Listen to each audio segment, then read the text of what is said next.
Yo, what up? How's it going? And welcome back for another video. Today's video we will be doing a recap on Donwon Gaming versus SKT in the LCK Summer Playoffs 2019 semi-final match. Okay, that was a long title. That was a long little intro right there. If you haven't seen one of these before that I do, this is not going to be like an in-depth VOD review analysis. I do those, but that's not what we're going to be doing today. Mainly what we're going to be doing today is kind of summarizing the whole series, just in case you didn't watch it, and recapping everything. And if you did watch it, kind of just talking about the things that happened in the game. So if you didn't watch it, you'll get a lot of value out of this. And if you did watch it, you'll also still get a lot of value out of this because we'll talk about some of the stuff. But we're not going to dive super deep into each game, like talking heavily about the draft and the plays around the game. But anyways, let's just get right into it. Let's talk about the series as a whole. So just like all the other playoff series, SKT is just running the table right now. I will say these games felt a little bit more competitive. Game 1 and Game 2 especially felt a lot more competitive than Sandbox in terms of how the team fights were actually playing out, and Donwon Gaming at certain points in the game you could actually see how they can get a victory, whereas Sandbox versus SKT was just a slobber knocker, a complete slam down in that series and dismantling of Sandbox. Don't get me wrong, SKT dismantled Donwon in this series, but when you were watching it, you could see like what could be happening. You could see what could be happening for Donwon, and there were certain fights, even when SKT have a big lead, that you could see Donwon's team fighting and how they could actually get back in the game. So that's a really good sign for Donwon. Or for Donwon fans, especially if you're wanting them to be the third team that goes to Worlds, then that's a pretty good sign that they were at least able to get some fights away from SKT, whereas Sandbox couldn't even look at SKT in the entire series. Afrika's definitely were the most competitive with SKT, but we'll talk more about that later. Other big takeaway from this series right now is, the series much of the same of the past two series. A lot of play around jungle mid for SKT, so just real dominance around jungle mid. Just the way they play together and move around the map together. Quid and Faker are looking to be, they're the best jungle mid duo in all of LCK for sure. Tarzan and Chovy might give them a run for their money, but as far as how they actually play around the game, it's looking great for them, and they're wanting to take that skill all the way to Worlds. That's pretty cool as well. The other thing that was cool in this series is a lot of good play from Teddy. Teddy had the big pop-off game in Game 2.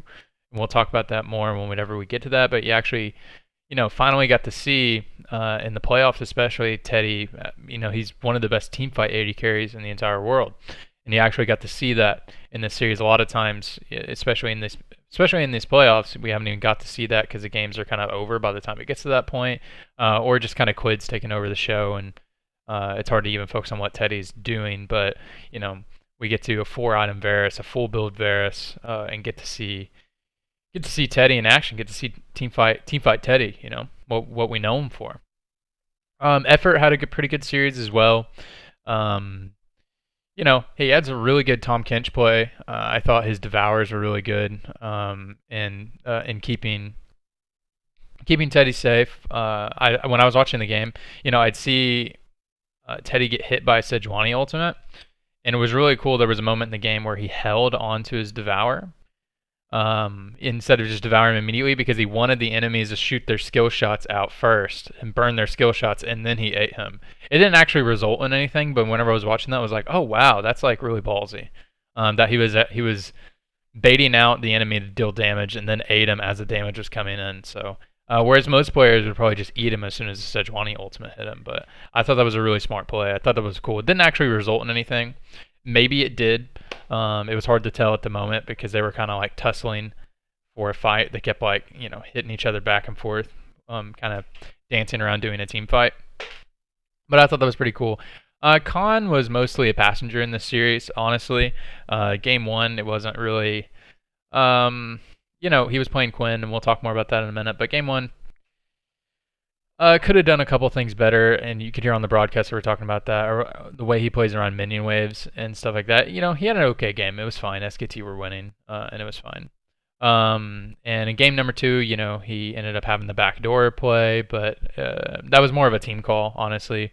Throughout the rest of the game, just, you know, honestly, just like a passenger in the game. And then game 3 was just a stomp, so we'll talk more about that in a minute. All right, cool. So now we're going to open up Games of Legends. Awesome website to look at. Look at the games. You can click on each individual game, and then you can see the gold graphs, stuff like that. So we're going to quickly go through each game real quick and talk about what happened. And I just said quick 3 times. Let's go. Alrighty. Cool, so look at game number 1. Something that was cool in the draft is we had the Quinn come out. This was actually SKT on blue side in this game, so Damwon selected red side. If you don't know, red side in Korea especially, I think red side globally is the best. I don't know if the stats always support that, but I think red side globally is the best side, but especially in Korea, everybody picks red side. And I can briefly explain why that is. I'm not going to go too deep into it, but I'll briefly explain. There's a bunch of reasons why red side's better. So one of the big reasons why red side is better right now compared to blue side is there's a lot of powerful picks in the meta that you're willing to give over. So based on what team you're playing, you're willing to give them something. Like you're willing to give them something because there's so many other powerful champions in the game, and you want to do a counter pick. So you want to plan on a counter pick. So for example, like a lot of people will first pick Aatrox. We first pick Aatrox, that's fine. You know, we'll take Kiana, or we'll take Akali, or we'll take Zyra Khan. You know, there's a lot of things that you can trade, and then that just makes counter picks so much more powerful. Since there's so many powerful champions and no champions that are super overbearing, except for maybe like Yuumi, and I honestly think Akali is like crazy right now, crazy good right now. There's like a couple champions that are like really oppressive, but they all have ways you can deal with them. And that makes counter picks so much more powerful. As well as the other reason why, there's a couple more reasons why, but why counter pick is so important and why red side's more important is there's not a whole lot of flex picks. Not when I say that there are flex picks, obviously, but it's not like Worlds meta where you know you get Aatrox and Akali and you have no clue where they're going. If you pick Aatrox and Akali, it's likely top mid. I don't know how you get Aatrox and Akali in your draft. It happens sometimes, but when someone picks Aatrox, 95% of the time, that's going in the top lane. Somebody picks Akali, 95% of the time, that's going in the mid lane. In Korea, especially in Korea. Well, some other regions will flex it, but you know where those are going to go. In Korea, if you pick Kiana, you know it's in the mid lane. We're not LEC, it's not going in the jungle. It might one day, but it's not right now. So there's not a whole lot of the power picks. Not much of them are flex picks, and there's a lot of other good champions in the game. So one more thing about that is map geography is important. So at the 1-2, you can, if you're on red side, at the 1-2 you can just get a priority bottom lane, and you're on red side. So that's the side that's looking at the dragon pit, right? It's a safe way to enter and exit the dragon pit. So you can get a priority bottom lane with your 1-2, and then counter pick a solo lane. And you can counterpick a solo lane. So let's say you counterpick mid lane, and you get priority bottom, priority mid, and you have a strong jungle or a decent jungler.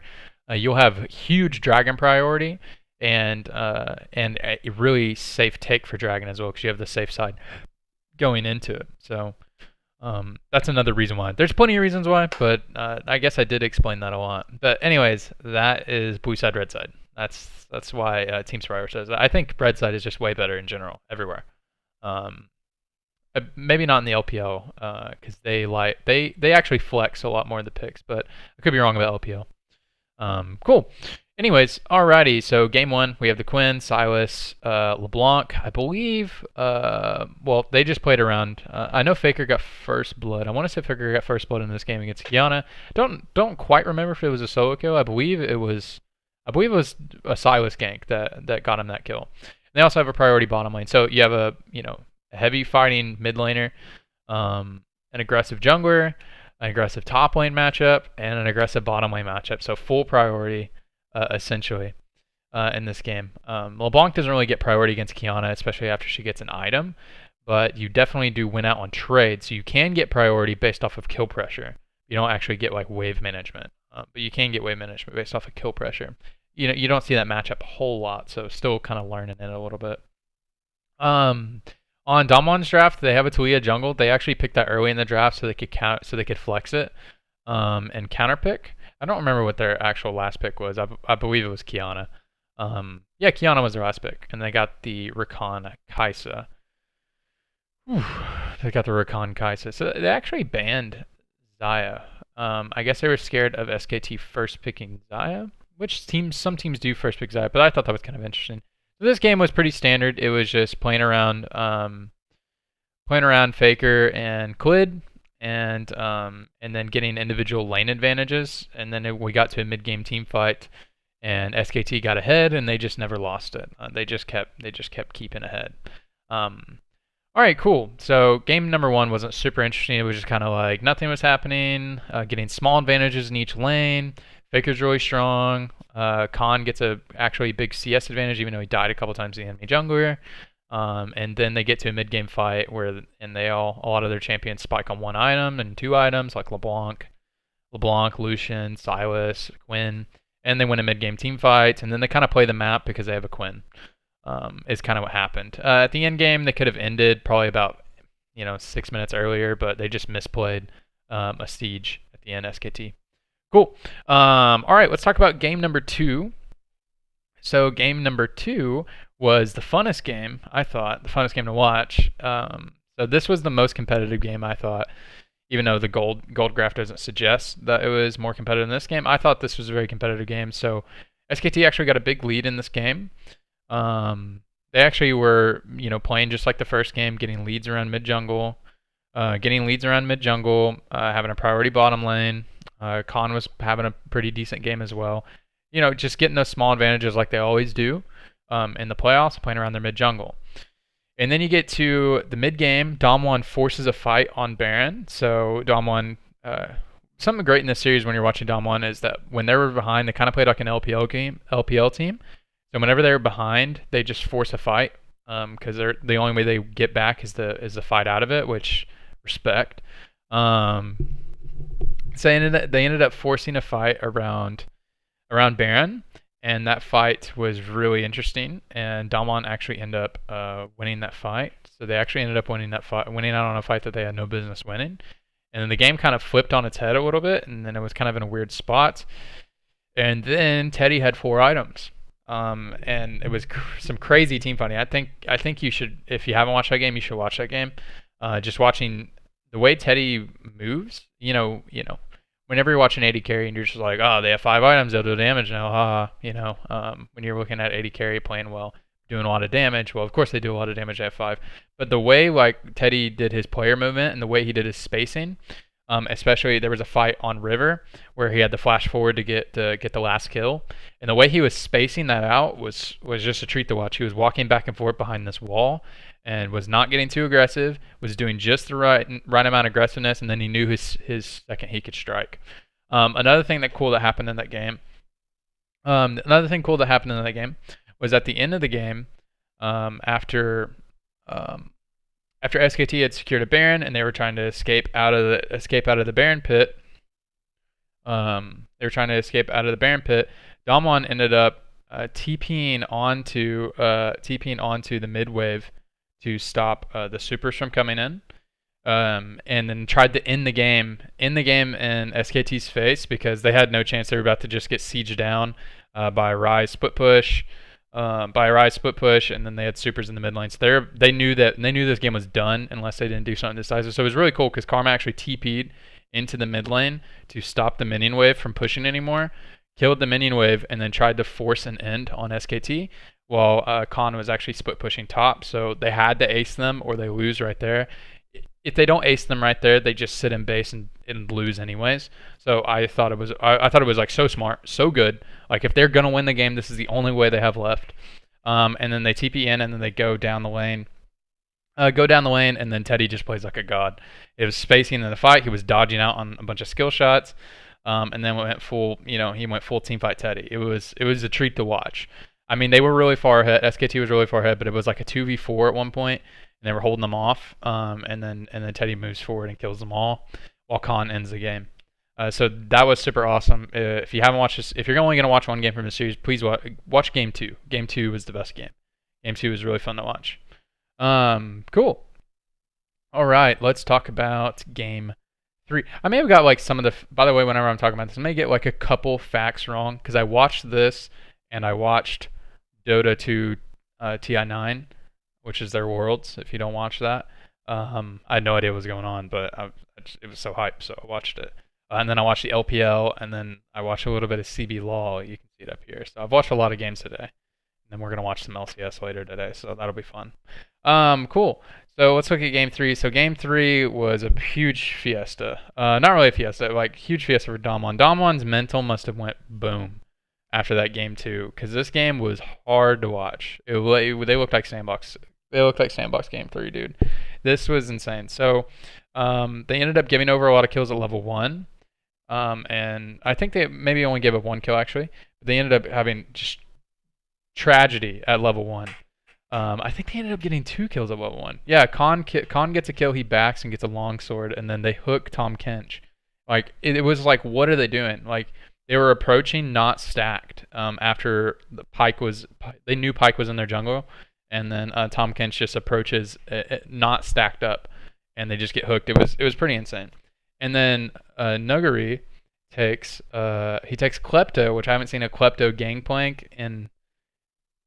I don't know, like an entire year. I haven't seen a Klepto Gangplank. He takes it into an aggressive, into a Renekton. And he plays so far forward in the lane. It was so strange.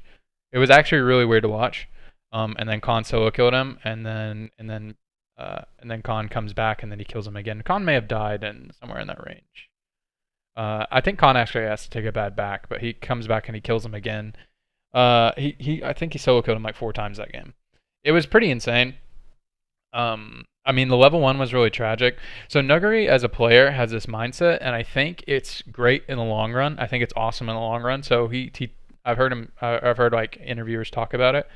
So he has this mindset to where if there's an aggressive option on a champion or an aggressive option on anything, he's always going to take it. He's always going to take it. So I think that's really good in the long run, because some players will get pigeonholed into, this is a bad matchup, or this is a bad matchup, so I have to play like this, and then you start becoming that type of player. Like, you were a strong side top laner, now you become a weak side top laner. Now you don't even know how to play carries anymore. Now you don't even know how to push advantages or punish people's mistakes. You're just like, I'm in a bad matchup, so I can't win this matchup. And so, like, he's famous for taking Klepto Camille against Renekton, which is a bad matchup for Camille, but he'll take it anyways and he'll win the matchup. And it's like a treat to watch, but eventually sometimes that'll get checked. Like, you take Klepto Gangplank into a Renekton, and then you play really forward in the lane after he already has a longsword on you. I thought that was pretty crazy. I was like, what is happening? But his whole philosophy is, I'm gonna push my opponent. I'm gonna push my opponent all the time. All the time, I'm going to push my opponent to the limits. So I'm applying pressure constantly, so I can be. He's like a pressure valve for his team. And that'll get you burned sometimes. But I do like the mindset. I think it's great for them. But that game 3 was just a stomp. And SKT, we played it really safe.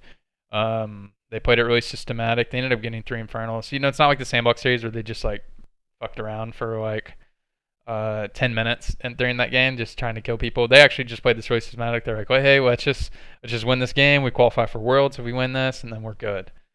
Alrighty, cool. So that's all the summaries for the games. Let's talk about.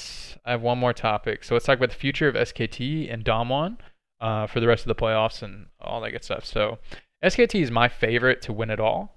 I think the second round robin, the second half of this season, they've been looking like the best team. And so they've been looking like the best team, I thought, the whole time. And then they just lost those 2 series towards the end, I think. They lost against Hamwon. But Hamwon also beat Damwon. Hamwon Life were just looking really, really good at the end of the season, which is pretty weird into the split. Now they're in the relegation tournament, which blows. So I believe they're in relegation, right? Either them or KT. I believe it's them. But SKT's my favorite to win. Obviously, Griffin could win, but if I had to do a prediction, I think it's 3-1 SKT. Could be 3-2 SKT. I don't see Griffin winning the series, but they could for sure. For sure, they're a great team. So if they won the series, I wouldn't be surprised. But you know, Griffins is legacy chokers, and SKT are looking pretty good. Pretty good. I think Griffin for sure has the tools to deal with SKT's mid jungle. I think they have the tools to deal with it, but it's whether or not they're actually going to do it, actually going to perform on the day. So I think SKT comes in with an advantage, and and Griffin are historical chokers. So and I already don't even think they have the advantage in the first place. So it's going to be kind of tough for them. Damon's pretty interesting because they had a pretty bad playoffs. This is the first best of 5 for a lot of the players. So, there's that. They played a lot better than Sandbox. So they played a lot better in Sandbox. And to qualify for Worlds, all they have to do is win one best of 5. Honestly, looking at the gauntlets, it's Afrika's King Zone, and they're going to play each other. The winner of that plays Sandbox. The winner of that plays Damwon. And the winner of that qualifies for Worlds. So Damwon have a really good chance of qualifying for Worlds. I think Afrika is going to win, though. I think Afrika is going to do the Miracle Dream, going to run the whole gauntlet and take it all. That's my prediction. But Damwon could definitely take it. Damwon matches up just fine with Afrika. So I think Damwon has a really good chance of going to Worlds. I don't think they're going to be super good at Worlds. They might. They didn't look good in playoffs. But I think they have a very good chance of making Worlds. They just got to beat Afrika's or King's. I really think Sandbox is the dead team. I think they're dead.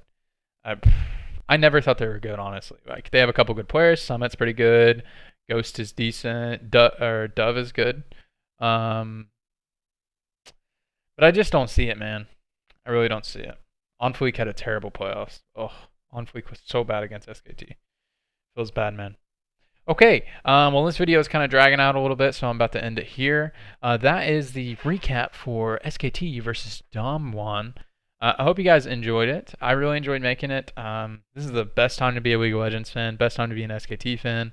So this was really fun to do and really fun to watch. But anyways, make sure you subscribe and all that good stuff. Hey, follow me on Twitter because I post a lot of updates and I post a lot of things on there about League of Legends stuff because I watch so much League of Legends. So anyways, if you're interested in League of Legends stuff, subscribe to me, follow me on Twitter, find out what I'm doing, and all that good stuff. Anyways, hey, thanks so much for watching, and bye-bye, bye, bye.